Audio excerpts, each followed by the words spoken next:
하루 또 잘 지내셨지요? 오늘 저녁에도 이 퇴계원 백투에덴 디톡스 힐링 캠프에 참여하신 여러분들을 진심으로 환영합니다. 이번 주에 최첨단 의학으로 설명하는 백투에덴 치유 원리에 대해서 살펴보고 있는데, 오늘 저녁에는 심리학으로 설명하는 스트레스 관리와 치유 원리라고 하는 제목으로 같이 은혜를 나누기를 원합니다. 특별히 스트레스는 만병의 근원이라고들 이야기하잖아요. 이 라일 밀러 박사와 엘머델 스미스 박사가 이렇게 얘기를 합니다. 의사를 찾는 환자의 75%에서 90%까지 스트레스에 의한 질병을 앓고 있으며, 치명적인 6대 사망 요인으로 꼽는 심장질환, 암, 폐질환, 사고, 간경화증, 그리고 자살이 모두 스트레스와 연관이 있다. 우리가 가지고 있는 대부분의 질병들 그 밑바닥에는 스트레스가 깔려 있다는 것입니다. 특별히 요엘서에 보면은 마지막 시대에 늦은 비 성령이 내릴 것이다 라고 예언이 되어 있고, 그 늦은 비 성령이 내리면은 이적이 일어난다 라고 또 예언이 되어 있어요. 특별히 치료의 이적이 일어난다 라고 해석을 할 수가 있겠는데, 그러면 과연 치료의 이적을 체험하기 위해서 이 늦은 비 성령을 받으려면은 어떻게 해야 될까?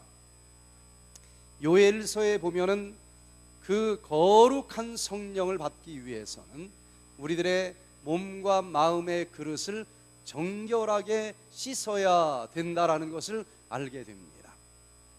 특별히 요엘서에 보면은 그 늦은 비 성령을 받기 위해서 육적으로 우리 이 몸의 그릇을 씻기 위해서 금식하며 여호와께 돌아가자. 지금까지 에덴 동산에서 하나님이 가르쳐 주신 음식을 먹지 않고 보암직스럽고 먹음직스럽다라고 하는 이유로 이것저것 다 먹었더니 이 육체적인 그릇 속에 너무나 많은 독소들이 쌓여 있는 거예요. 또 에덴 동산에서 말씀하신 하나님의 말씀을 먹지 않고 다른 말씀들을 너무나 많이 먹었더니 우리 영적인 그릇들이 또 너무 많은 죄와 근심, 걱정, 스트레스로 더러워져 있습니다. 이 그릇 속에 그 거룩한 늦은 비 성령을 부어줄 수는 없는 것 아니겠어요? 그래서 이것을 깨끗이 씻어야 된다 그랬는데, 두 가지 방법을 가르쳐 줬습니다. 금식하면서 육체적으로 잘못된 음식 먹으면서 쌓여져 있는 독소를 디톡스하면서 정결하게 씻으면서 여호와께 돌아가야 된다 그랬고, 영적으로 쌓여있는 여러 가지 죄와 근심, 걱정, 스트레스는 십자가 앞에서 울며 애통하며 돌아가자 그랬습니다. 그래서 이 백투에덴 프로그램에 여러 가지 깊은 질병을 가지고 오신 분들이 다 같이 육적인 디톡스는 오면합니다. 그런데 누가 더 가슴속 깊숙한 곳에 가라앉아 있는 이 영적인 죄와 스트레스를 십자가 앞에 눈물 흘리며 다 쏟아내느냐, 이것에 따라서 정말 기적적인 치료가 일어나느냐, 아니면은 건강식 한 것만큼 조금 치료가 되고 마느냐, 이것이 정해지는 것을 보게 돼요. 그래서 이렇게 여러 가지 질병 이면에는 근심, 걱정, 스트레스가 원인이 된다라고 얘기를 하고 있는데, 과연 이런 스트레스가 얼마나 많이 우리를 괴롭히고 있는지 미국의 데이비스 연구소에서 발표한 것을 보면은 이 세상에는 자그마치 16만 3,342종류의 스트레스가 떠돌아다니고 우리를 괴롭히고 있다라고 얘기를 합니다. 그러니 이 세상에서 스트레스 피해 다니는 것은 답이 아닌 것 같고, 또 스트레스 안 받고 사는 것은 어림도 없을 것 같아요. 그러나 하나님께서 다행히 우리를 어떻게 만들어 놓으셨는가 하고 보니까 우리는 모든 것을 다스릴 수 있고 모든 것을 정복할 수 있는 그런 존재로 만들어 주셨다는 거예요. 그래서 밀려오는 스트레스가 어떤 종류라 할지라도 우리는 그것 때문에 망가지고 그것 때문에 쓰러져 질병에 걸리도록 만들어져 있지는 않다는 것입니다. 그러면 과연 하나님께서는 우리를 어떻게 만들어 주셨을까?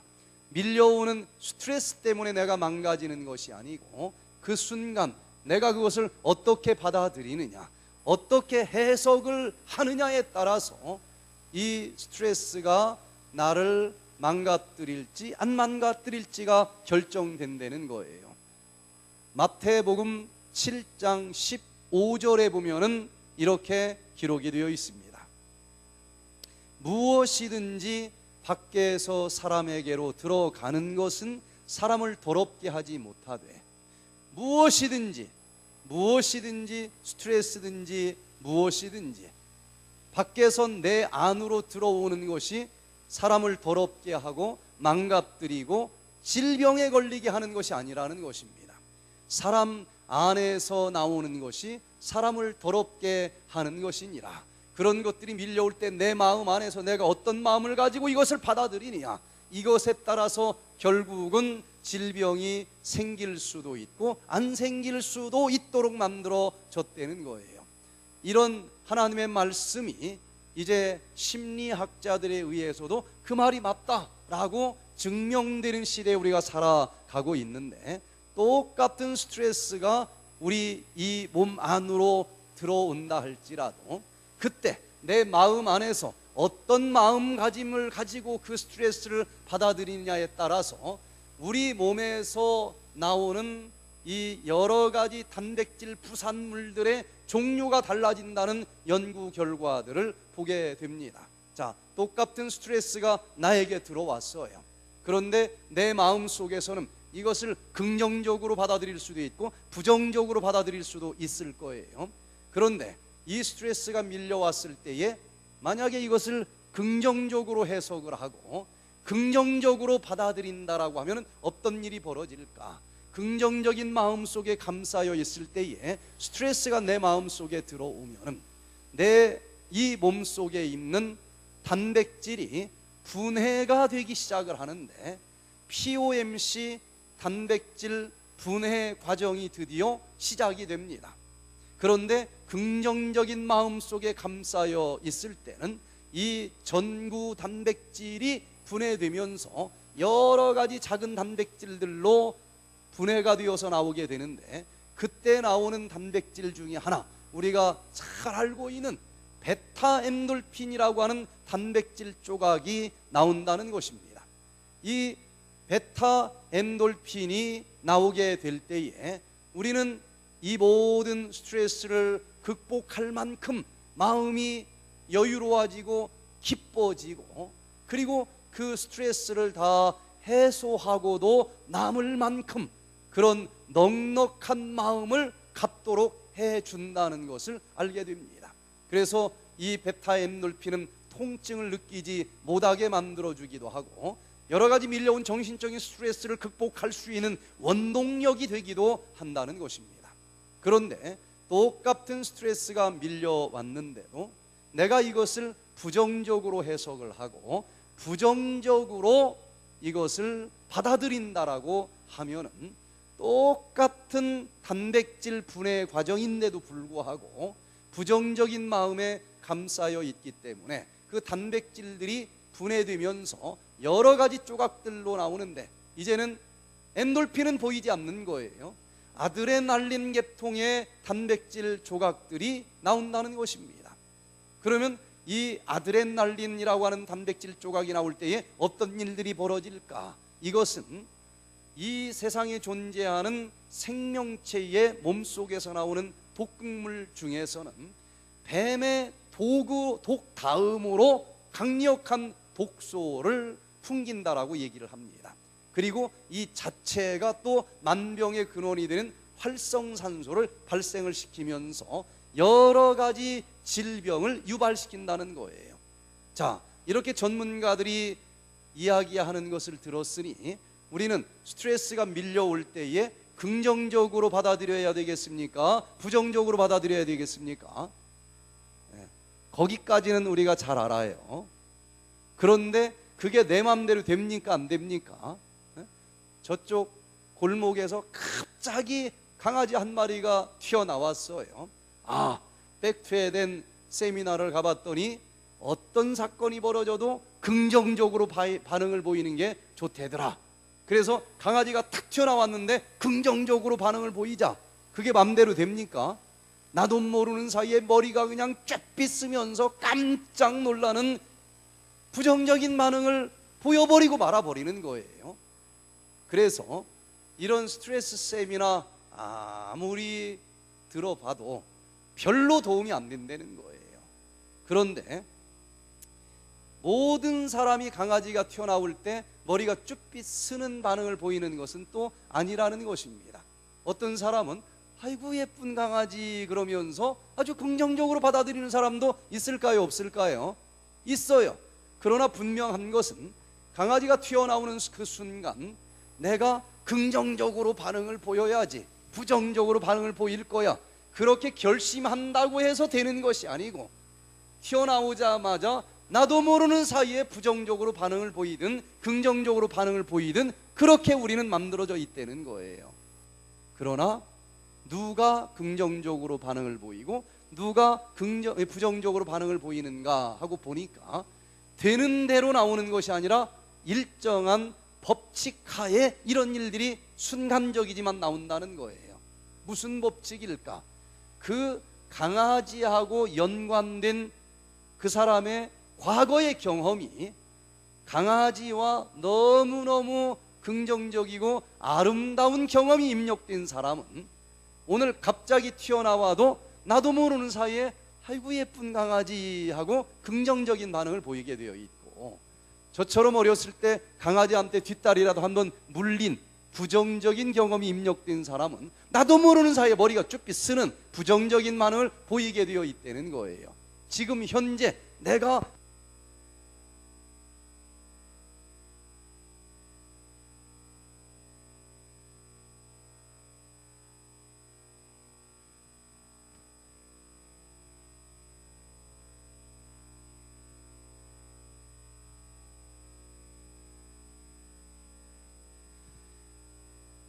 지금 순간적으로 반응을 보이는 것은 이 순간 내가 결심하는 것에 의해서 반응을 보이는 것이 아니고 내 과거에 입력된 경험에 의해서 나온다는 것입니다. 그런데 우리가 한꺼풀만 더 깊이 들어가서 생각을 해보면 현재의 무슨 사건 밀려올 때에 내가 긍정적으로 반응을 보인다고 해서 보여지는 것은 아닐지 모르지만 이 현재 경험도 시간이 지나면은 나의 또 다른 과거의 경험이 될 수 있다는 거예요. 그러면 어떤 한 사건이 딱 나에게 밀려올 때에 그 순간은 내 옛날에 입력된 경험에 따라서 나도 모르는 사이에 부정적으로 반응을 보이든 긍정적으로 반응을 보이든 할 수 있겠지만 그 순간 잠깐 우리는 기도를 할 수 있지 않겠어요? 그냥 순간적으로 두려울 수 있고 순간적으로 미울 수는 있을진 몰라요. 그래도 이번 이 사건이 시간이 지나면 또 나의 과거의 경험이 된다는 사실을 생각을 하면 내가 어떤 일이 있어도 긍정적으로 반응을 보여야 내 건강에 좋으니까 이 사건을 무슨 일이 있어도 긍정적으로 마무리를 지어야 되겠다라고 생각은 할 수 있을 것 아니겠어요? 기도하면서 하나님, 이것이 이번 사건 하나로 끝나는 것이 아니고 시간이 지나면 나의 또 다른 과거의 경험으로 축적이 될 테니 무슨 일이 있어도 이번 이 사건을 긍정적으로 마무리 지을 수 있도록 힘을 주시옵소서. 어려울지 모르지만 정말 기도하면서 몸부림치면 그 사건을 우리는 긍정적으로 기어이 마무리를 지을 수 있다고 하는 것입니다. 그러면 시간이 지나면서 그것이 나의 과거의 경험이 될 것이고, 이런 일들이 몇 번 반복되면 드디어 내 과거의 경험에 강아지한테 물린 사건은 딱 한 번밖에 없지만은 그 다음 이것을 기도하면서 긍정적으로 마무리 지은 사건이 더 많아지면 많아질수록 어느 날 나도 모르는 사이에 나도 긍정적으로 반응을 보이는 사람이 될 수 있고, 내 건강에 유익한 그런 행동을 할 수가 있다는 것입니다. 그래서 이것을 제가 잘 생각을 해보니까, 이걸 잘 활용하면은 정말 놀라운 결과들이 나타날 수도 있겠다 하는 생각이 들었어요. 그래서 지금 나에게 밀려온 이 사건이 아무리 작은 사건일지라도 이 사건 하나로 끝나는 것이 아니고, 시간이 지나면 이것은 나의 또 다른 이 과거의 경험이 될 것이고, 이 과거의 경험이 나의 미래를 꼴지울 것이니까 이번 이 일을 무슨 일이 있어도 긍정적으로 마무리를 지어야 되겠다. 제가 이 어렸을 때 가지고 태어난 달란트는 이 앞에 나와서 마이크를 잡고 이렇게 이야기하고 말하고 요런 쪽 달란트를 너무 가지고 태어나질 못했어요. 그런데 대학 2학년 때 이제 신앙을 하게 됐고 침례를 받았더니 저보고 앞에 나가서 마이크를 잡고 7분 간증을 하라고 그러는 거예요. 근데 저는 그 순간 저는 못합니다. 그게 저예요. 그런데 그 순간 제가 무슨 생각이 떠올랐는가 하면은 7분짜리 마이크를 잡고 앞에 나가서 말을 하는 순서지만 이건 7분이 아니다. 이것을 내가 어떻게 마무리를 지어 놓느냐에 따라서 이것은 이제 나의 과거의 경험이 될 것이고, 그 다음 또 나에게 이 여러 사람 앞에서 말을 할 수 있는 기회가 올 때 내가 어떤 사람이 될 것인지를 꼴지워질 수 있는 너무너무 중요한 사건이다 하는 생각이 드는 거예요. 그래서 나는 못합니다 하는 말이 여기까지 나왔지만은 그런 나는 바닷물 속에 침례 받으면서 죽었고, 이제 침례를 받고 물 위에서 올라올 때 나는 전혀 다른 하나님의 아들로 새로 태어났으니까 원래 나는 못하지만 하나님께서 능력 주실 때 나도 할 수 있다. 그래서 일단 믿음으로 예 하고 받아들였어요. 그랬는데 이런 걸 잘하는 사람들은 몇 번 그냥 준비하고 아주 잘도 하지만 저는 너무 이런 쪽을 잘 못하니까 무슨 말을 해야 될까? 쓰고 지우고 쓰고 지우고 3일을 그 일만 했습니다. 다듬고 또 다듬고 또 다듬고. 근데 내가 봐도 이 정도 얘기하면 괜찮을 것 같을 정도로 정리가 됐어요. 근데 여기 종이에 써놨다고 해서 되는 게 아니잖아요.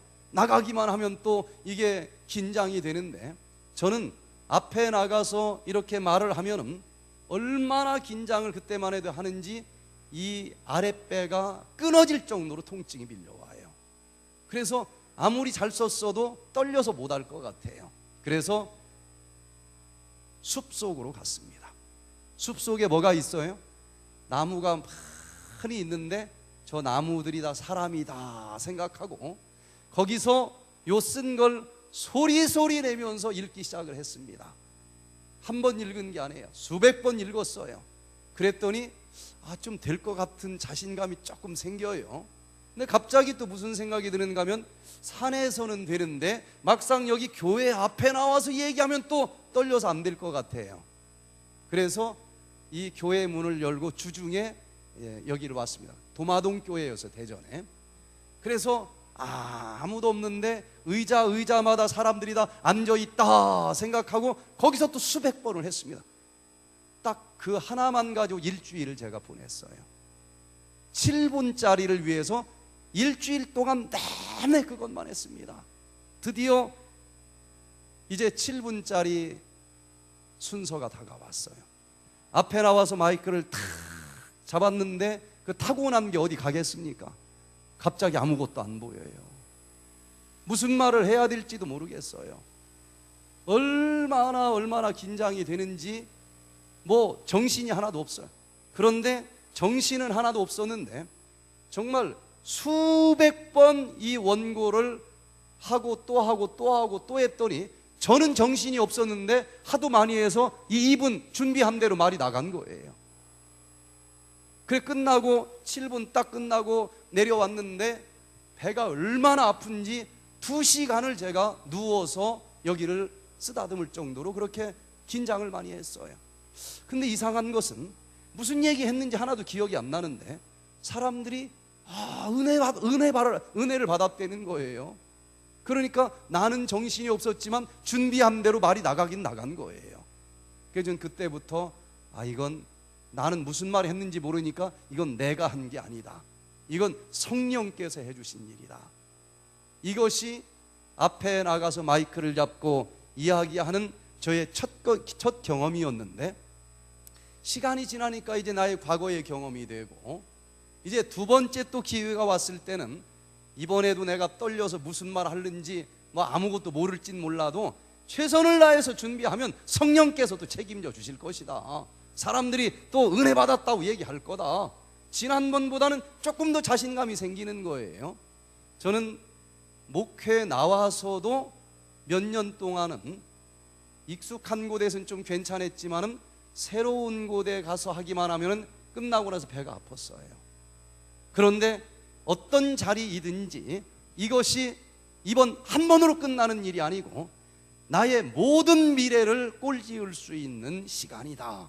이렇게 생각을 하고 최선을 다해서 준비하고 하나씩 이제 맞추다 보니까 이제 수천 명이 모인 데서 서도 안 떨릴 수 있도록 만들어 주셨고 또 어떤 데서는 말 잘하네 하는 소리도 듣기도 하고 저는 어떤 일들이든지 이것이 이번 사건 하나로 끝나는 일이 아니고 나의 미래를 꼴지을 수 있는 사건이라고 하는 것을 항상 다짐하면서 무슨 일이 있어도 이 일만큼은 긍정적으로 마무리를 지어야 되겠다.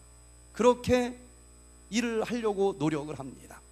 그래서 중간에 정말 포기하고 싶을 정도로 힘든 고비가 나올 때마다 그 생각을 하면서 이걸 포기하면 이걸로 끝나는 것이 아니라 나의 모든 미래를 포기하는 것이다. 그러면서 잠을 3일 밤낮을 지새면서라도 어떻게 해서든지 이것을 긍정적으로 마무리 짓게 해 주시옵소서. 기도하면서 하나를 마무리 짓고 그렇게 하다 보니까 이제 저하고 아주 가까운 사람들은 양일권이는 하면은 끝까지 해낸다. 그렇게 이야기를 해주는 사람들이 많고 또 미래의 어떤 일을 시작할 때도 그게 얼마나 든든한 이 자산이 되는지 몰라요. 여러분 아무리 작은 일이라 할지라도 그 사건을 긍정적으로 마무리를 지어보시게 되기를 바랍니다. 그러면 미래에 나는 긍정적으로 마무리 지을 수 있는 사람들이 될 거예요. 어떤 사람과의 관계도 그 사람 하나와의 관계로 끝나게 돼 있지 않습니다. 그 사람과의 관계를 긍정적으로 마무리를 지어야 그 다음 수많은 사람들을 만날 때에 긍정적으로 마무리를 짓게 되어 있고 그 관계 속에서 행복이라고 하는 것이 만들어지는 것 아니겠습니까? 그래서 정말 어떤 스트레스가 밀려온다 할지라도 그것을 그냥 집어치고 이번 지나고 다음부터는 잘하지, 그게 아니고 지금 나에게 밀려온 이 사건을 긍정적으로 마무리 지으면서 아무리 어려워도 긍정적으로 대처할 수 있고 그러면서 언제나 우리 몸속에서 엔돌핀이 쏟아져 나올 수 있는 그런 삶을 우리 모두가 살아갈 수 있게 되기를 간절히 바랍니다. 토인비라고 하는 사람이 즐겨 사용하던 일화가 있었는데 저쪽 대서양 먼 바다에서 청어를 잡아가지고 유럽 시장에 가서 파는 어부들이 있었는데 뱃길이 너무 멀다 보니까 오다 보면 다 청어가 죽어버리는 거예요. 제값을 못 받는 겁니다. 그런데 그 중에 한 어부는 도대체 어떻게 했는지 청어를 다 살려가지고 와서 혼자만 비싸게 팔아 먹는 거예요. 졸랐습니다. 우리도 좀 그 비결을 가르쳐 줘라. 그랬더니 드디어 가르쳐 줬는데 너무 간단한 겁니다. 청어를 잡은 어항 속에 메기 한 마리만 넣으면 안 죽는다는 거예요. 그래서 얘가 왜 안 죽는가 하고 관찰을 해보니까 메기가 청어 머리를 물려고 딱 덤비더라는 거예요. 청어가 바보가 아닌 이상 어떡할까요? 안 물리려고 딱 머리를 피하더래. 그러니까 이번에는 청어갑도 이 메기가 청어 꼬리를 물려고 딱 덤비니까 이 청어가 꼬리 안 물리려고 이리 피하고 저리 피하고 하다 보니까 죽을 사이가 없어서 안 죽더라는 겁니다. 여러분, 스트레스가 하나도 없으면 인간은 죽어요. 적당한 스트레스는 오히려 삶의 감칠맛 나는 디저트가 될 수도 있다고 하는 것입니다. 그래서 스트레스 자체가 사람을 죽이는 것이 아니고 오히려 스트레스를 즐길 줄 알고 그것까지도 긍정적으로 해석을 하면서 받아들이는 자들에게는 이 스트레스가 나를 더욱더 연담시켜주는 사건이 될 수도 있다고 하는 것입니다. 어떤 암 걸린 사람이 그래요. 내가 비록 암이 걸렸지만 백투에덴을 잘 실천해서 자기는 나을 거라는 거예요. 이게 낫기만 하면은 자기는 암 환자들을 치료하는 요양원 원장이 되겠다는 것입니다. 그래서 암을 주신 하나님한테 감사를 한다는 거예요. 무슨 암을 줬는데 감사까지 할 필요가 있겠어요? 그런데 실질적으로 암이 찾아왔는데 열심히 해서 치료되고 그 암 환자들을 도와주는 요양원 원장 된 사람들이 많이 있습니다. 그렇다고 해서 일부러 나한테도 암 좀 주시옵소서 그럴 필요는 없지만 어차피 밀려온 시련이라고 하면 이것을 기도하면서 긍정적으로 해석을 하고 긍정적으로 마무리를 지으면서 멋지게 승리하시고 오히려 그것 때문에 더욱더 연단될 수 있는 그런 삶을 살아보시기를 바랍니다. 수많은 스트레스 이 해소법에 대한 강의들이 있지만 스트레스 해소법 중에서 가장 좋은 것은 밀려오는 스트레스 가지고 신경 쓰지 말고 어차피 내가 받는다고 해서 받는 것 아니고 안 받는다고 해서 안 받는 게 아니라 밀려오는 것입니다. 스트레스가 오는 건 내가 컨트롤할 수 없는 영역이지만 그 스트레스가 나에게 밀려왔을 때에 이것을 내가 어떻게 받아들이느냐, 어떻게 해석하느냐, 이것은 내 맘대로 할 수 있는 영역 아니겠습니까? 그런데 이 스트레스를 어떻게 해석하느냐에 따라서 오히려 더 좋은 선물일 수도 있고 잘못 해석하면 나쁘겠지만 이 스트레스는 관리법, 해석법이 가장 중요하다는 거예요. 예를 들어서 내 삶에 이런 사건이 하나 밀려왔다. 밀려오는 걸 내가 어찌할 수는 없지만 이걸 해석하는 건 누구 마음입니까? 내 마음이에요. 오른쪽에서 왼쪽으로 해석을 하면 STRESSED, stressed, 엄청나게 스트레스를 받는 그런 사건이 될 것입니다.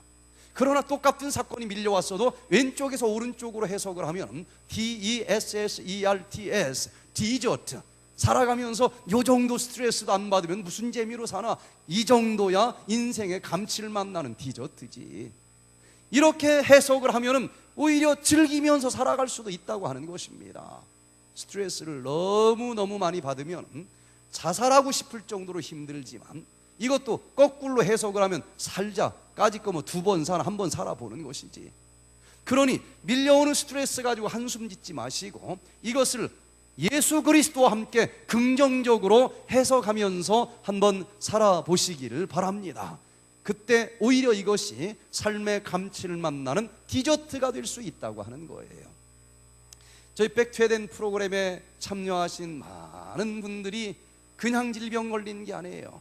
들어보면 정말 엄청난 스트레스를 많이 받았어요. 어떤 인간이 그 스트레스를 줬다 이거예요. 그러나 그 인간을 우리는 바꿀 수 있는 능력이 없습니다. 그렇지만 내가 할 수 있는 것은 이 스트레스를 다시 해석을 할 수는 있다는 거예요. 부정적으로 해석했던 그 스트레스를 긍정적으로 해석을 하는 순간 바로 그 마음이 천국이 되고 그 마음을 감싸고 있는 세포들도 기적처럼 치료되는 것을 저는 너무 많이 봤어요. 주승기 씨라고 하는 분이 이런 프로그램에 참여를 했는데 너무 많은 스트레스를 받았습니다. 정말 많은 스트레스를 받았어요. 우울증이 찾아왔습니다. 우울증이 찾아왔고 면역력이 또 약해졌어요.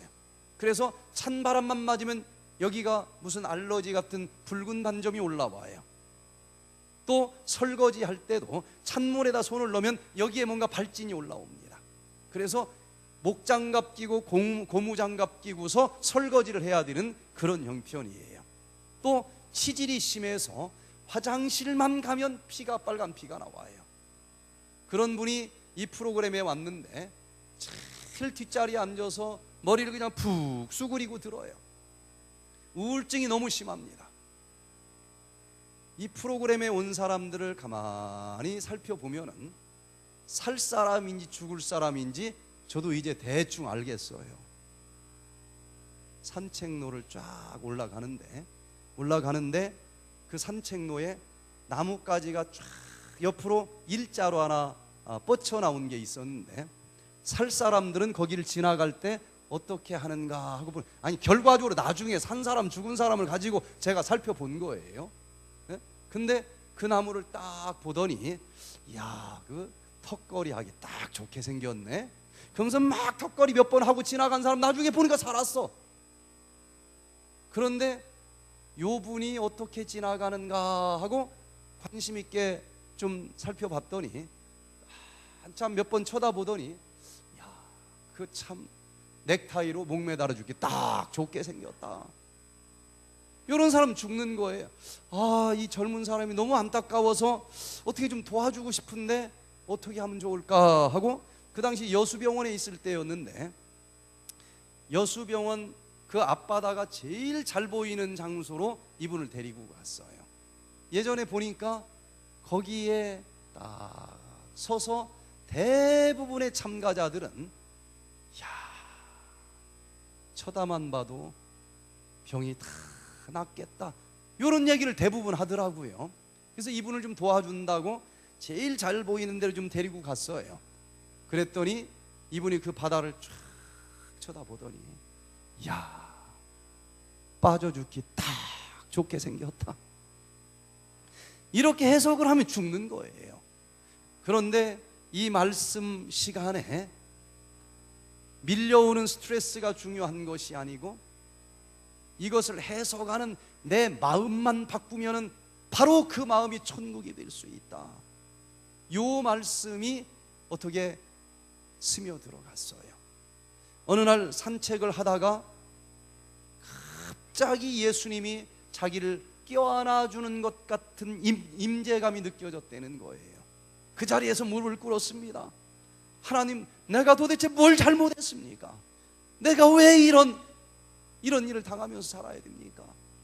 그냥 막 울고 불고 막 하나님한테 삿대질도 하고 억울합니다. 소리 질렀어요. 그런 기도를 하면 됩니까? 안 됩니까? 저는 된다고 생각합니다. 예수님한테는 한번 그렇게 내 있는 마음 다 풀어놓지 누구한테 한번 풀어놔요. 솔직하기만 하면 된다고 저는 생각을 해요.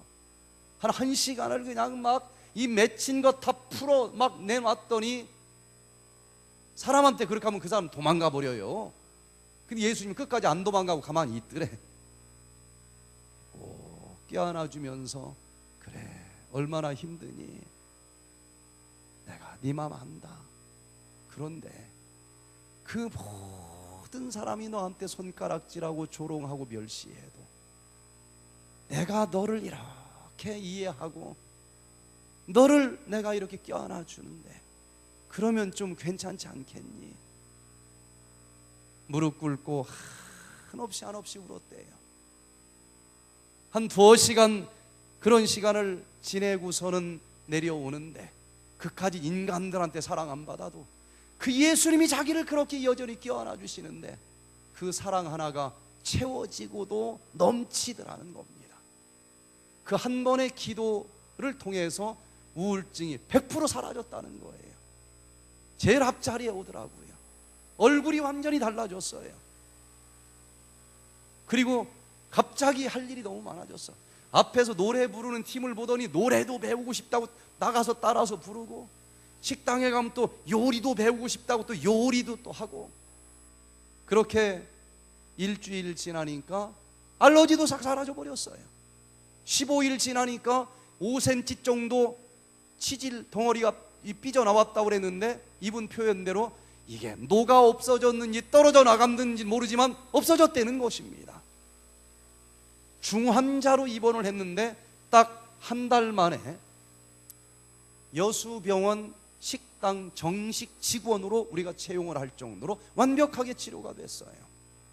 여러분, 밀려오는 스트레스 가지고 한숨 짓지 마시고 언제나 긍정적으로 해석할 수 있도록 힘을 주시는 예수님과 함께 이것을 다시 한번 긍정적으로 받아들이고 긍정적으로 해석을 해 보시기를 바랍니다. 그때 놀라운 기적이 일어납니다. 아무리 힘들어도 기도하면서 내 마음속에 긍정적인 마음을 가지면, 긍정적인 마음 한번 갖는 걸로 끝나는 것이 아니고 그것이 시너지 효과를 타면서 상승 기류를 타게 되어 있다는 거예요. 아무리 고달프고 아무리 힘들어도 기어이 이번 사건은 이번 하나로 끝나는 것이 아니고 나의 미래를 꼴지을 수 있다라고 하는 마음으로 긍정적인 마음을 먹고 한번 웃어보시기를 바랍니다. 그게 처음이 힘들지, 일단 억지로라도 한번 긍정적으로 해석을 하고 웃어버리면 그때 이 몸속에서는 엔돌핀이 분비가 되게 돼 있어요. 일단 엔돌핀이 나오면 나는 이제 엔돌핀 자체가 나를 진짜 더 기쁘게 만들어줍니다. 진짜 더 기뻐했더니 엔돌핀이 더 많이 나와요. 엔돌핀이 더 많이 나왔더니 더 기뻐요. 그래서 기쁨의 상승기류를 타고 올라가다가 기쁨이 있는 저 하늘 에덴 동산까지 들어갈 수 있겠다라고 하는 것이 성령의 결론 아니겠습니까? 에덴이 무슨 뜻이에요? 기쁨이라고 하는 뜻인 것입니다. 지금 아무리 어려운 수렁에 빠져 있다 할지라도 기도하면서 예수님 영접하시고 예수님께 주시는 평안을 가져보시게 되기를 바랍니다. 이 세상이 주는 것과 같지 않은 그 평안과 함께 긍정적으로 해석을 하시고 한번 기뻐해 보시기를 바랍니다. 기쁨의 상승기를 타고 점점 올라가다가 기쁨만 있는 기쁨의 동산 에덴 동산까지 우리 모두 올라갈 수 있게 되기를 간절히 바랍니다. 그런데 신경질 내고 짜증내면서 부정적으로 해석을 하면은 짜증낼 때 뭐가 나와요? 아드레날린 호르몬이 나오고, 아드레날린 호르몬이 나오면 더 짜증이 납니다. 더 짜증이 나면은 아드레날린 호르몬이 더 많이 나와요. 아드레날린 호르몬이 더 많이 나오면은 짜증이 더 많이 나와가지고 짜증만 있는 세상 게헨나 지옥불에 떨어지게 되어 있다라고 하는 것이 성경의 또 다른 결론 아니겠습니까? 지금 내가 어느 쪽으로 올라가는 기류를 탈 것인지 그 선택의 자유를 하나님께서는 나에게 주신 것을 인해서 감사드리시기를 바랍니다. 우리 이 마음을 주관하시는 분으로 사단을 부르지 말고 예수 그리스도를 부르시기를 바랍니다. 하나님, 이 순간 내 마음의 키를 언제나 평화를 주시고 언제나 긍정적인 것으로 해석해 주시는 예수님에게 맡깁니다. 그 순간 우리의 마음은 기쁨의 상승 기류를 타고 저 에덴 동산까지 올라갈 수 있을 줄로 믿습니다. 이게 굉장한 법칙인 것 같아요. 한 번은 50세 정도 되신 여자분들인데 고등학교 동창생 2명이 나란히 똑같이 중풍에 걸려서 이 프로그램에 들어왔어요. 둘 다 비슷한 정도로 왔는데 한쪽 팔다리를 못 써요. 다른 것은 한 사람은 오른쪽 팔다리를 못 쓰고 한 사람은 왼쪽 팔다리 못 쓰는 것만 틀리고 다 똑같아. 그런데 일주일 동안 이 백퇴된 프로그램을 했더니 한 주일 지나니까 놀랍게 좋아지는 겁니다. 안 움직이던 팔이 움직이기 시작을 했어요. 제가 보니까 둘 다 팔이 똑같이 올라갈 정도로 똑같이 치료가 됐어요. 그래서 제가 물어봤습니다. 한 사람한테 좀 어떻습니까? 하고 물었더니 그 중에 한 사람은 이 안 올라가던 팔이 움직이니까 이걸 막 움직이면서 감사하다는 거야. 백퇴대를 하고 이게 움직인다는 겁니다. 너무 감사하대. 그렇게 감사하고 기뻐할 때 그 사람 몸에서는 뭐가 나올까요? 엔돌핀이 나와. 그 엔돌핀으로 그 다음 주에는 요 안 움직이던 다리까지 움직이는 거예요. 그런데 똑같이 팔이 움직이는 그 옆에 있는 친구한테 제가 또 물어봤어. 좀 어떻습니까? 그랬더니 분명히 이게 움직이는 걸 제가 봤는데 요건 감사하다는 얘기를 안 해요. 그리고 요 안 움직이는 뒷다리를 털면서 아직도 이게 안 움직입니다 하면서 신경질을 내는 거예요. 그 순간 이 사람의 몸에서 뭐가 나올까요? 아드레날린이 나와요. 요거 움직이던 팔로 도로 걷어갈지도 몰라요. 그러니 여러분, 어떤 은혜를 받았으면 그 은혜 먹고 딱 끝나지 않고 더 큰 은혜의 계단으로 올라가기를 원하면 감사를 하시게 되기를 바랍니다. 심리학자들이 인간에게 정말 좋은 것인데 너무 저평가된 단어가 하나 있다는 거예요. 사랑, 아주 중요한 거죠. 기쁨, 다 중요해. 그런데 학자들이 정말 인간의 건강과 행복을 위해서 너무너무 중요한데 의외로 거기에 대한 연구가 조금 적은 한 단어가 있는데 그게 바로 감사라고 하는 단어라는 거예요. 여러분, 이 감사를 하게 될 때에 지금 주어진 이 은혜의 계단에서 더 큰 은혜의 계단으로 올라갈 수 있는 아주 저류의 기회가 될 수 있다는 거예요. 손가락이 안 움직였는데 이게 움직이는 치료가 일어났어요. 그러면 은혜를 받은 거죠. 근데 이게 좋아졌는데 그냥 꿀꺽 먹어버리고 감사를 안 하는 사람하고 요거를 속으로 야 이게 좋아졌네, 이게 좋아졌어, 하나님 감사합니다, 요렇게 말을 하는 사람하고 뭐가 차이가 날까요? 말을 하는 사람은 그 순간 엔돌핀이 나와서 그 다음 날은 팔뚝도 치료가 될지 몰라요. 그런데 혼자 이게 좋아졌네 요렇게 간증하는 사람하고 누군가를 만나서 속으로만 좋아졌네 하는 것이 아니라 말까지 표현하면서 야 이게 좋아졌어 하고 말까지 표현하면서 감사하는 사람하고 엔돌핀이 누가 더 많이 나올까요? 말까지 표현하면서 하는 사람이 더 많이 나오지 않겠어요? 한 사람 앞에서 간증하는 거하고 이렇게 수백 명 앞에서 이게 좋아졌습니다 하고 감사하면서 이렇게 기뻐하는 사람에게 더 많은 엔돌핀이 나올 것 아니겠습니까?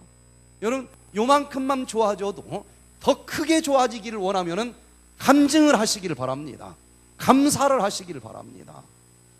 제가 처음 신앙할 때 누가 가르쳐 주지는 않았는데 저는 어디 가서 누가 마이크만 있으면 마이크 좀 달라고 그랬어요. 그 지난 한 주일 동안 하나님이 함께 하신 그 은혜를 그냥 간증하기를 좋아했습니다. 근데 믿음이라고 하는 게 뜬구름 같아서 그때는 하늘나라 금방 갈 것 같은데 시간 지나다 보면 하늘도 하나님도 없는 것처럼 느껴지는 날도 오는 겁니다. 그런데 그 순간 제가 수많은 사람 앞에서 마이크를 잡고 하나님이 살아계십니다, 그땐 진실이었거든요. 그런데 지금 내 감정은 없는 것 같은데도 수없이 하나님이 살아계시다고 얘기한 그 감정이 바로 머릿속에 떠올려지면서 지금 이 순간 감정이 이게 순간적으로 왔다 갔다 한 마음이지 그 수많은 날 동안 내가 정말 하나님이 살아계시다고 한 거 그게 진짜 아니겠느냐. 그 간증했던 사실이 어려울 때 내 믿음을 지켜준다는 사실을 알게 됐어요. 간증을 하시고 감사하시기를 바랍니다. 제가 예전에 있던 한 병원을 갔더니 간증하는 순서가 없어요. 제가 있을 때는 모든 순서 중에서 정말 성령이 막 내려지는 것 같은 느낌이 있는 최고의 프로그램은 간증 시간이었는데 간증 순서 자체가 없어진 거예요. 오랜만에 가봤더니 아니 이게 웬일이냐 깜짝 놀래가지고 물어봤더니 간증을 안 하려고 그러는데 사람들이 아니 왜 안 하려고 그러느냐. 여러분, 정말 말기 환자들은 좋아질 수도 있지만 시간 지나면 죽을 수도 있나요? 아니 누구든지 다 죽지 안 죽는 사람이 어디 있어요? 근데 아주 말기 환자가 좋아졌을 때 막 간증을 했어. 근데 한 1년 지나서 결국은 죽었어. 너무 말기 환자니까. 그랬더니 마음 약한 환자들이 간증한 사람들마다 다 죽더라. 소문이 이렇게 났네. 간증한 사람들마다 다 죽었대. 아니 다 죽지 뭐, 사람은 어차피. 그래가지고 두려워서 안 하려고 그런다는 거예요. 그리고 또 왜 안 하려고 그러느냐 물어봤더니, 안 좋아졌느냐, 좋아진 게 없느냐, 있대. 요거 좋아진 거 있대. 그러면 그거 간증하지 왜 안 하느냐 그랬더니, 요건 분명히 좋아진 게 맞는데 다 좋아지면 안 돼. 다 좋아지기 위해서 요만큼만 좋아지면 간증을 해야 되는 거예요. 또 한 사람은 간증을 하라고 했더니 못 하겠대. 왜 못 합니까 그랬더니, 지금은 좋아졌는데 괜히 간증했다가 내일 나빠지면 어떡하느냐. 아니 그게 내 책임입니까? 오늘까지 좋아진 거 감사하는 거고, 뭐 내일 교통사고 나서 죽을 수도 있는 거고, 그게 내 책임이냐 이거예요. 여러분, 오늘 정말 감사한 일이 있을 때에 더 큰 은혜를 받기를 원하면은 간증을 하시고 감사를 하시면서 사시기를 바랍니다. 그것이 우리가 항상 더 큰 은혜를 받아 누리면서 살 수 있는 비결이 되는 거예요. 자, 스트레스가 만병의 근원인데, 이 스트레스가 밀려와도 내가 질병에 안 걸릴 수 있는 첫 번째 비결은, 밀려오는 거 안 받으려고 몸부림쳐봤자 소용이 없으니까 밀려오면은 이 스트레스를 긍정적으로 해석을 하라는 거예요. 오히려 이것이 나를 연단시켜 줄 수 있다는 것입니다. 그런데 그때 밀려오는 순간 그걸 못했어요. 긍정적으로 해석을 못하고 들어와 버렸어. 그러면 내 마음속에 들어왔다는 얘기인데, 내 마음은 의식이라고 하는 마음과 잠재의식이라고 하는 마음이 있는데, 다행히 아직 의식이라고 하는 마음까지만 들어왔어요. 그러면 찌뿌둥하고 기분이 나쁩니다. 이것을 빨리 해소를 해야 돼요. 그러면은 이 의식이라고 하는 주머니까지 들어와 있는 이 스트레스는 어떻게 해소를 할 수 있을까? 지금까지 의학적으로 연구된 결과로는 웃어버리는 게 가장 빠르다는 것입니다. 웃어버리면 되는 거예요. 아예 들어오는 순간 긍정적으로 해석을 해버리면 오히려 안 받은 것보다 더 좋은 선물이 될 수 있고, 근데 안타깝게 그걸 못했다. 의식세계까지 들어왔다. 그러면은 웃음요법으로 날려버릴 수 있다는 것입니다. 6살 정도 먹은 어린아이들을 관찰을 해보니까 하루에 한 300번이나 웃더래요. 그냥 여기다 손가락만 대도 막 깔깔깔 웃지 않습니까? 그런데 어른이 되면 스트레스가 마음을 짓눌러요. 스트레스가 마음을 누르면 일단 웃음이 사라지는 것 아니겠습니까? 그래서 어른들은 하루에 14번밖에 안 웃는다는 거예요. 근데 14번만 웃어도 많이 웃는 겁니다. 일주일 동안 한 번도 안 웃다가 교회 나오는 사람들도 있을까요? 없을까요? 많아요. 그런데 이 근육은 쓰면 쓸수록 단단해지고 안 쓰면 약해지는 게 근육 아니겠어요? 네? 웃을 때만 쓰는 근육이 따로 있습니다. 근데 일주일 동안 한 번도 웃는 근육을 안 썼다가 이제 교회를 나왔어요. 예배 끝나고 저 뒤에서 이제 악수를 하는데 거기서도 찡그리고 있으면 좀 그렇잖아요. 그래서 일주일 동안 한 번도 안 쓴 웃는 근육을 그냥 힘들게 억지로 올리면서 한 주일 동안 잘 지내셨습니까? 하고 웃는데 한 5사람 악수하면 요게 힘들어갖고 그냥 파르르 떨려가고 내려가는 사람들이 많아. 얼마나 이걸 안 썼으면은, 여러분 스트레스를 받으면 웃음이 사라지는데 연구해보니까 반대로 웃으면 스트레스가 또 사라진다고 하는 것을 알게 됐어요. 그래서 이 들어온 스트레스를 날려버리는 비결은 웃음이다. 웃음이다. 그래서 하나님께서는 수많은 생명체를 만들면서 우리 인간만큼 웃는 근육을 많이 넣어준 그런 동물이 없습니다. 그래서 아리스토텔레스는 인간은 웃는 동물이다 이렇게 명명을 했어요. 찡그릴 때는 얼굴 근육이 64개가 움직여야 찡그려지는데, 웃을 때는 13개만 움직여도 웃어진다는 거예요. 13개 움직이는 게 더 편합니까? 64개 움직이는 게 더 쉽습니까? 어떤 게 더 쉬워요? 13개 움직이는 게 쉬운데 왜 쉽게 살지 맨날 찡그리면서 어렵게 사는지 몰라요. 오늘부터 13개 근육을 움직이면서 항상 웃으면서 살 수 있기를 간절히 바랍니다. 이때 모든 스트레스 다 사라져 버리고, 그리고 이 속에서 질병과 싸우는 항체가 웃을 때 엄청나게 쏟아져 나온다라고 하는 연구 결과들을 보게 됩니다.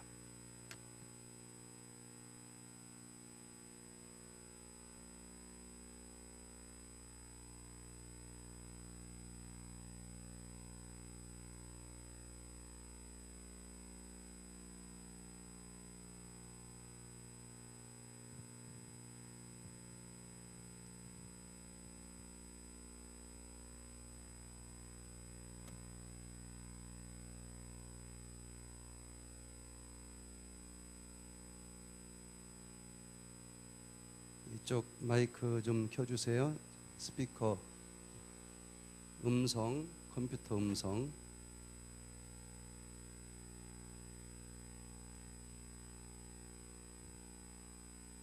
요 라인이 지금 안 올라간 것 같아요. 저기서 올라갔어요.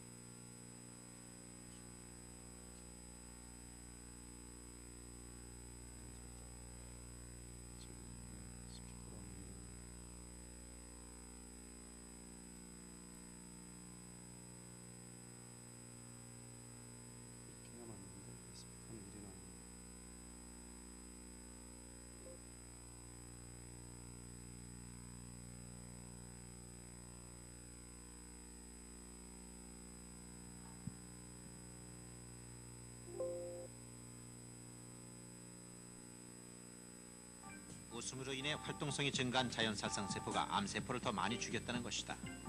그런데 웃음 중에서 자연살상세포의 이 같은 활동성을 가장 증가시키는 것이 있다.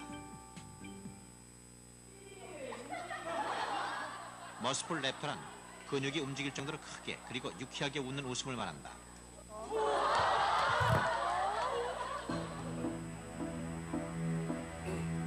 웃음이 터지는 것은 순간이다. 그 순간 면역세포는 왕성한 활동을 시작한다. 그리고 그 효과는 오래간다.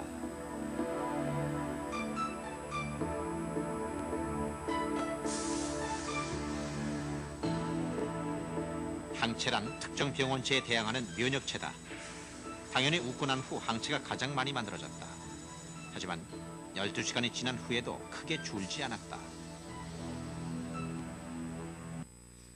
예, 웃을 때 엄청나게 많은 항체들이 쏟아져 나온다는 거예요.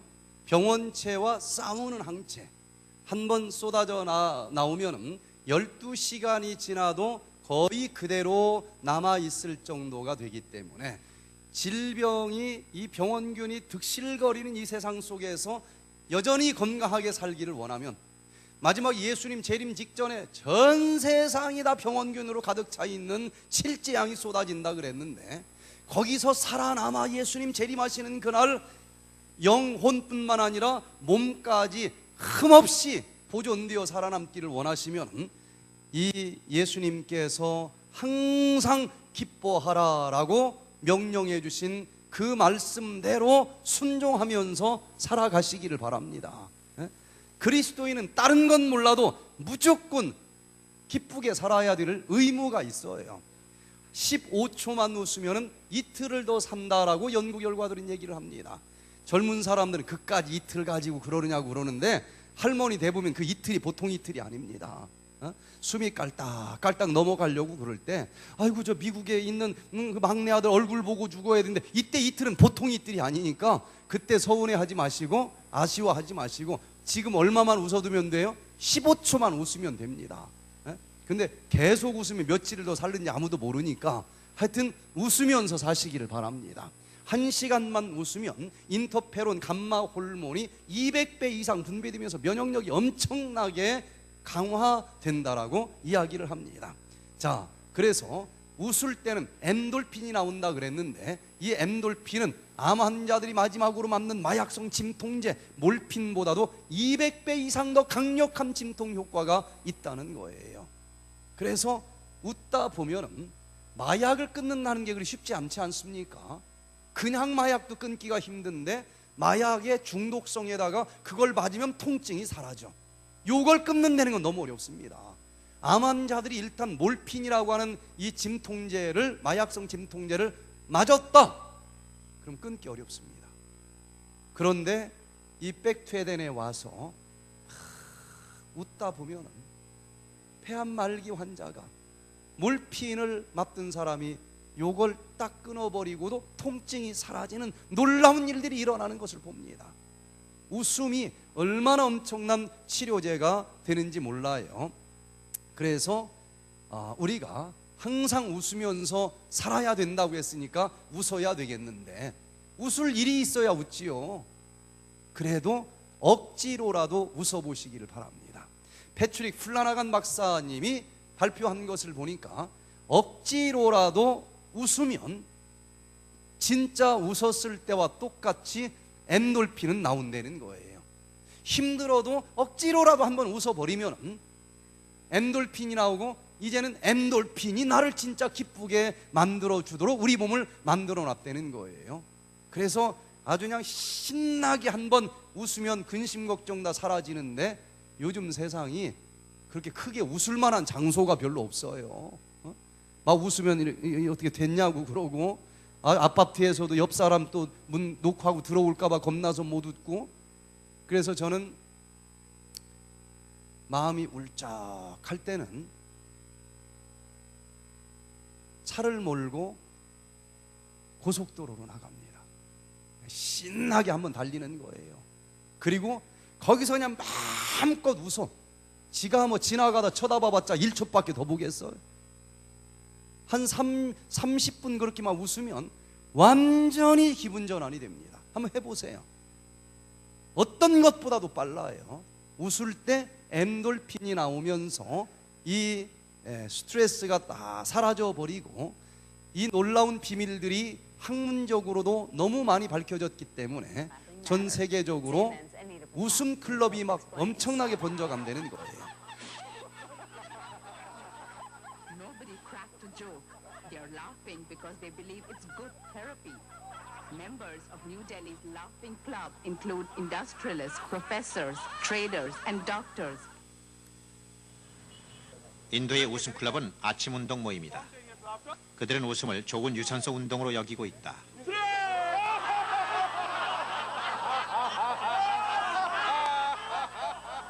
웃음 클럽 회원들은 매일 아침 이렇게 마음껏 웃으며 하루를 시작한다.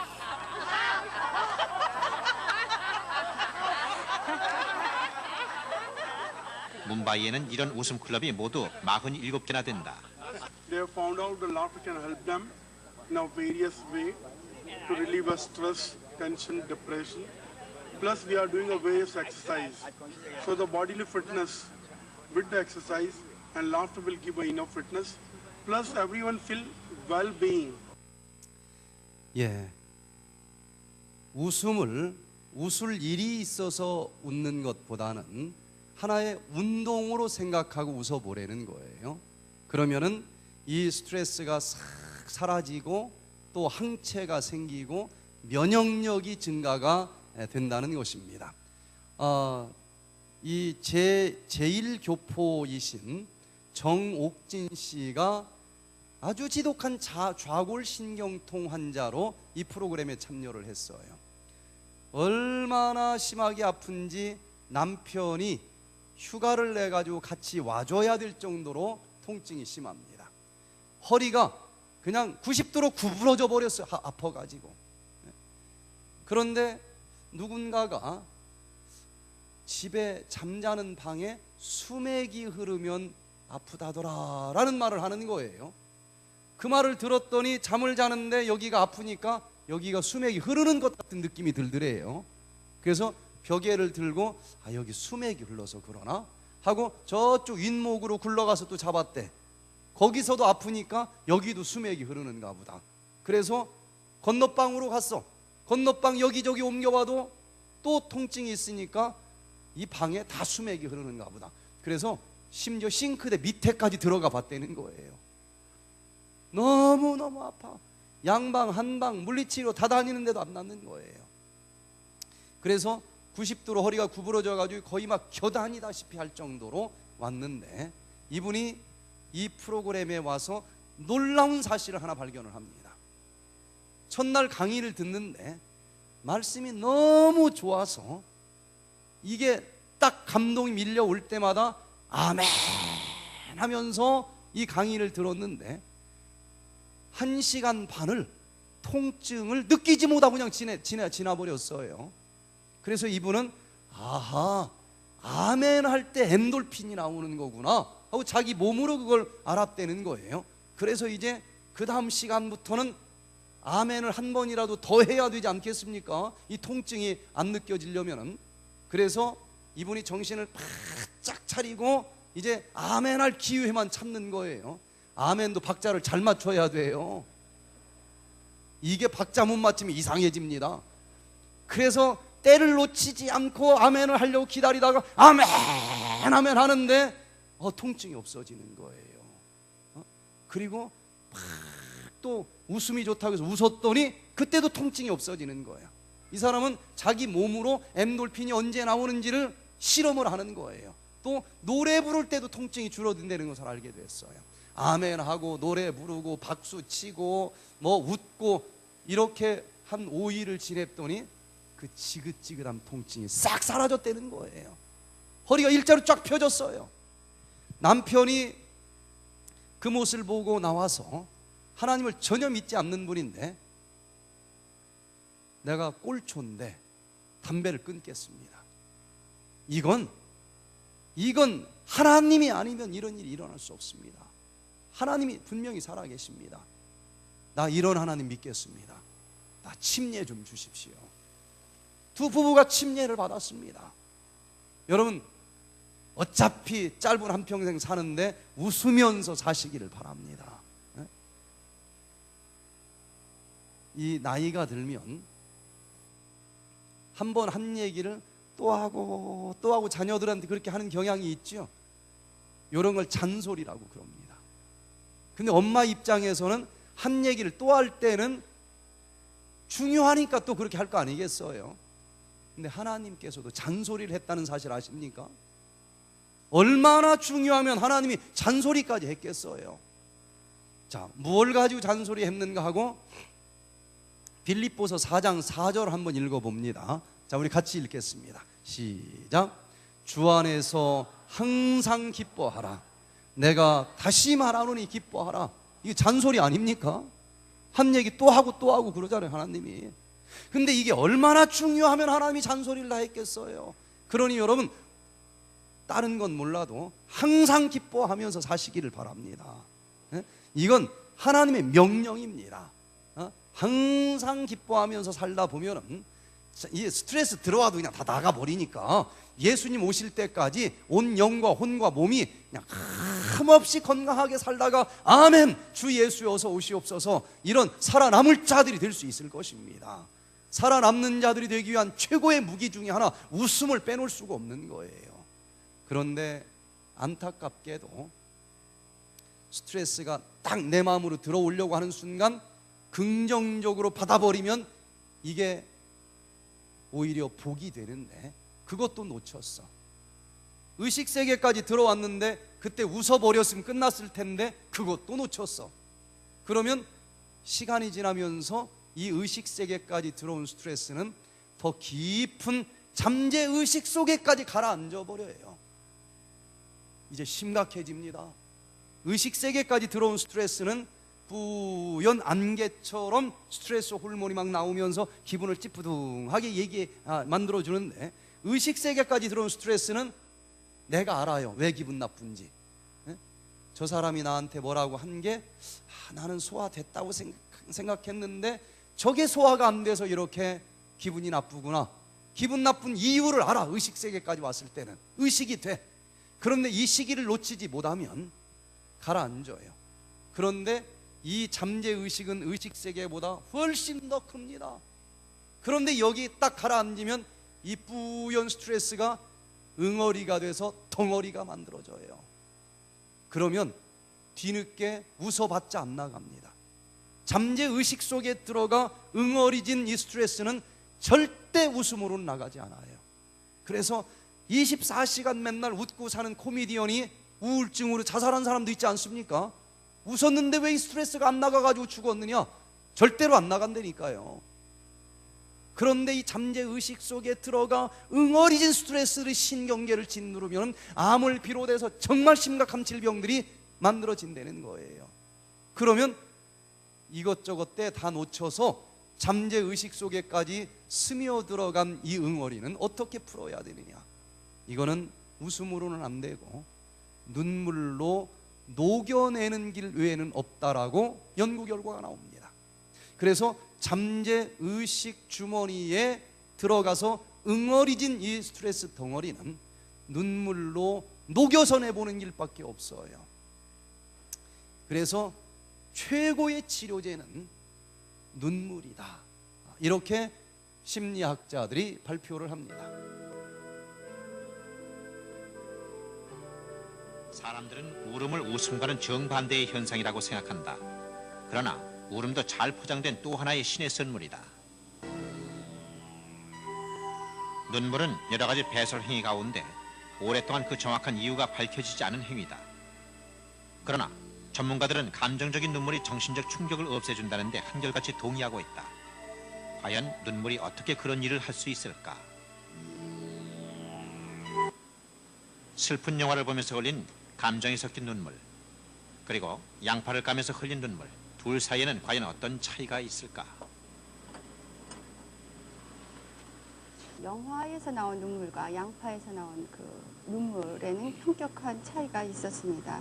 영화를 본 후에 흘린 눈물에서 양파보다 훨씬 많은 양의 카테콜라민, 특히 스트레스 호르몬인 에피네프린과 노르에프네프린이 현격하게 많은 양을 보였습니다. 카테콜라민은 스트레스를 받았을 때 우리 몸을 긴장시키기 위해 분비되는 호르몬이다. 카테콜라민이 분비되면 혈관은 수축하고 이는 심혈관에 부담을 주게 된다. 이 스트레스 호르몬이 눈물과 함께 몸 밖으로 배출되는 것이다. 흥미롭게도 미국 안과협회 저널에서 발표한 눈물의 화학성분 분석 결과도 우리의 그것과 일치하고 있다. 자, 눈물도 여러 종류가 있어요. 양파만 까도 눈물이 나오죠. 여기 아무 어떤 감정이나 생각과 상관없이 나오는 눈물, 요것은 그냥 소금물입니다. 그런데 여기 전두연합냐에서 어떤 양심이라고 하는 것까지 막 움직이고 죄책감이라고 하는 것도 움직이고 뭐 이런 것들이 움직여서 나오는 눈물을 받아보면 엄청나게 많은 스트레스 호르몬이 녹아 나온다는 연구 결과들을 보게 돼요.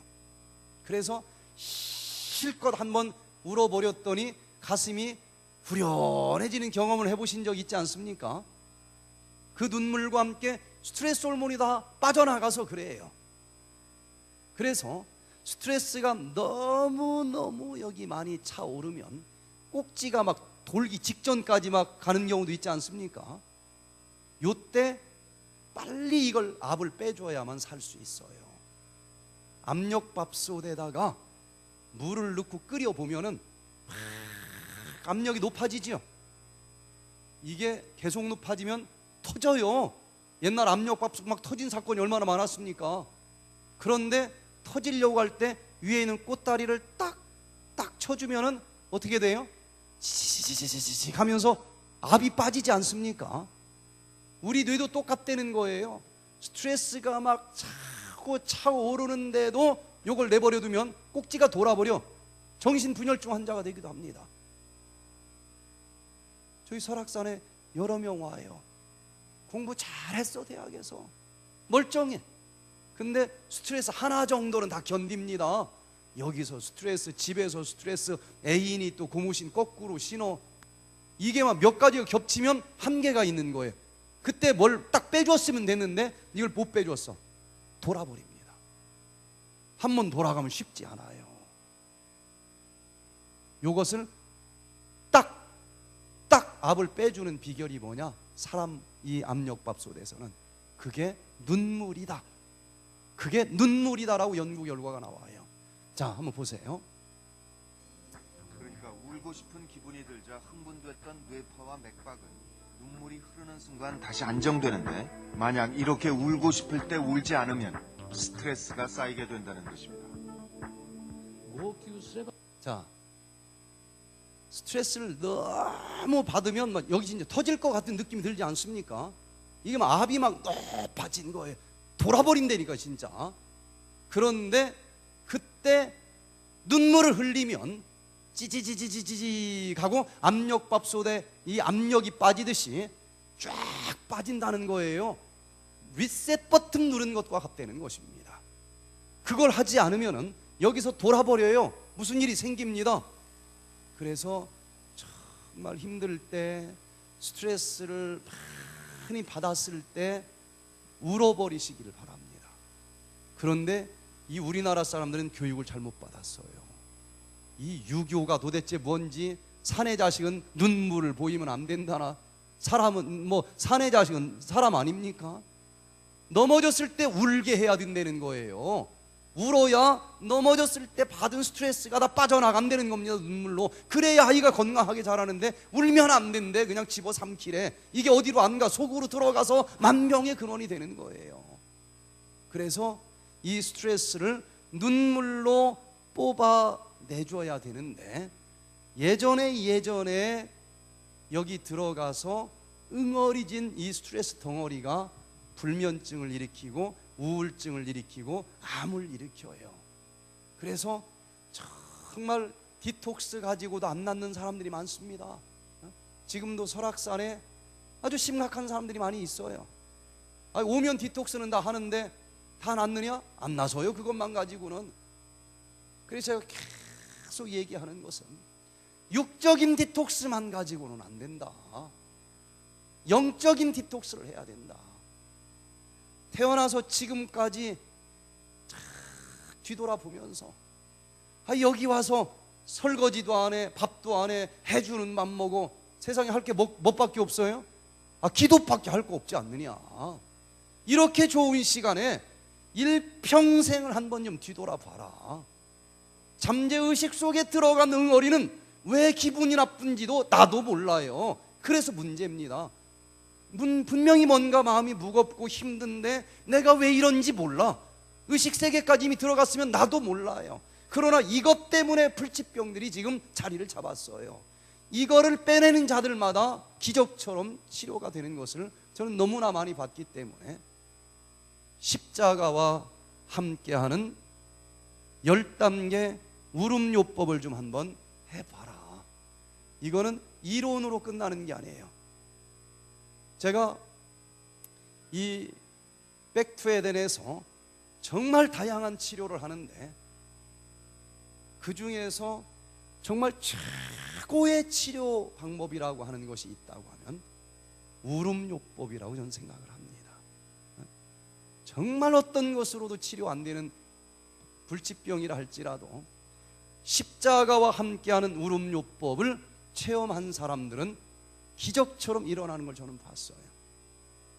제가 울음요법을 한다고 하는 별의별 데를 다 다녀봤습니다. 많아요, 울음요법 하는 데가. 별의별 데를 가봤는데 한 군데를 가보니까 장송곡을 틀어놓고 울어요. 진짜 장송곡. 에고 하면서 그거 들으면서 울게 하는 거예요. 그거는 아니잖아요. 또 한 군데는 갔더니 신문지를 이만큼 싸놨어. 저걸 뭐 하려고 그러나 그랬더니 신문지를 돌돌 몽둥이처럼 말을 해요. 그러더니 불 다 끄고서는 그 신문지 몽둥이를 가지고 막 방바닥을 두들겨 패래. 무슨 생각하면서? 미화하는 놈 생각하면서 두들겨 패라는 거예요. 그냥 뭐 별의별 욕을 다 하면서 막 그런다고 스트레스가 나갑니까? 그러더니 또 다 쓰래. 쓰더니 둘이 얼굴을 30cm도 안 되게 이렇게 바짝 얼굴을 마주보고 쓰라고 그러더니 앞에 있는 사람이 자기가 제일 미워하는 사람이라 생각하고 그냥 욕을 하라는 거야. 손가락질하면서 욕을 곱게 하잖아요. 뭐라고 해 와서 원초적으로 하래. 그래야 이게 스트레스가 나간대나? 이게 뭐 아니잖아요. 이거는 이게 별의별 울음요법이 다 있어요.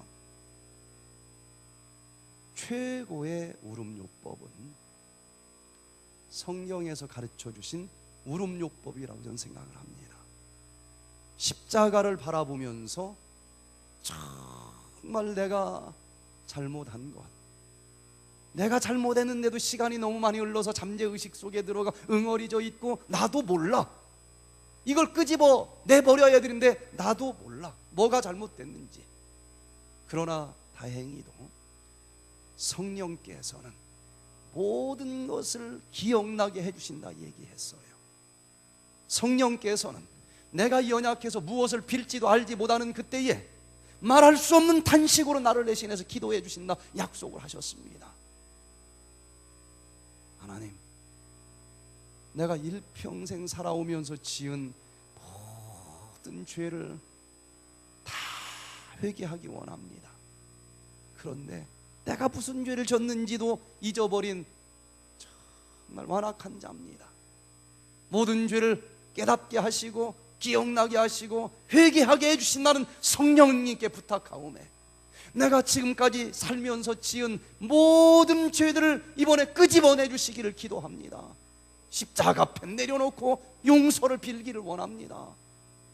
노트를 들고 다니면서 깨닫게 하는 것마다 다 적어요. 수백 개가 나올 때까지, 아니 더 이상 나오지 않을 때까지 몇 날 며칠이라도 적습니다. 그리고 다 나오고 더 이상 나오지 않는 순간이 오면은 하나씩 내놓고 예수님, 내가 이런 죄를 졌습니다. 죽을 수밖에 없는 죄를 졌습니다. 이 죄를 위해서 예수님께서 십자가에서 돌아가 주시고 용서해 주신 것을 제가 믿습니다.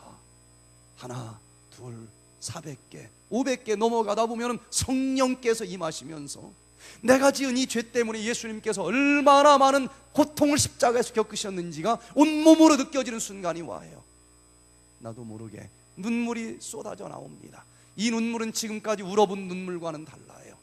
강줄기처럼 쏟아진다, 그렇게 표현하는 사람도 있고 폭포처럼 쏟아진다. 그런데 이 눈물 속에는 엄청나게 많은 스트레스 덩어리가 나오는데 그 많은 스트레스 덩어리가 두 눈으로 나오기에는 구멍이 너무 적어요. 일반적으로 코로도 나옵니다. 입으로도 토해냅니다. 가슴을 들먹거리면서 펌프질을 합니다. 예수님이 내가 지은 이 엄청난 죄 때문에 이렇게 고통을 당하셨구나. 예수님, 내가 이 지은 모든 죄를 회개합니다. 용서해 주시옵소서. 어느 순간 눈물이 범벅이 되어서 이 모든 스트레스가 다 쏟아져 나왔을 때에 주홍처럼 붉은 죄를 졌을지라도 양털처럼 하얗게 용서해 주시는 그 예수님의 사랑에 가슴이 나를 탁 껴안아주는 것 같은 느낌이 빌려옵니다.